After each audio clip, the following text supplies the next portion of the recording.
امیر جماعت اسلامی کراچی منعم ظفر اور دیگر نے ای چالان کو سندھ ہائی کورٹ میں چیلنج کر دیا۔ درخواست گزار کے وکیل عثمان فاروق نے درخواست میں موقف اپنایا ہے کہ کیمروں اور مصنوعی ذہانت سے خودکار نظام کے تحت خلاف ورزی پر ای چالان بھیجے جا رہے ہیں۔ خودکار نظام کے تحت گاڑی کے مالک کو چالان بھیجے جا رہے ہیں، اس بات کو نظر انداز کر کے کہ گاڑی کون چلا رہا تھا۔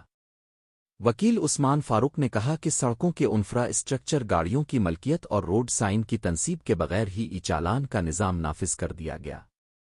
چالان کی رقم میں 1000 گنا تک اضافہ، لائسنس کی معطلی یا شناختی کارڈ بلاک کرنا غیر قانونی ہے۔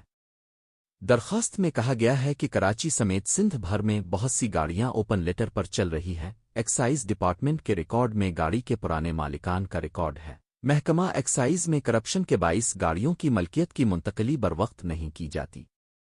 درخواست گزار کے وکیل نے کہا کہ شہر کی سڑکوں پر نہ زیبرا کراسنگ ہے اور نہ ہی سپیڈ لمٹ کے سائن بورڈز۔ شہر کی خراب سڑکیں شہریوں کو متبادل غلط راستے اپنانے پر مجبور کرتی ہیں۔ بعض مقامات پر ترقیاتی منصوبوں کے باعث traffic police wrong way traffic چلاتی ہے۔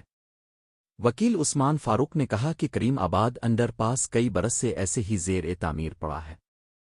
Jahangir road, new Karachi road و دیگر انتہائی مخدوش حالت میں ہیں۔ ایسی صورتحال میں ای چالان اور بھاری جرمانے امتیازی سلوک ہے۔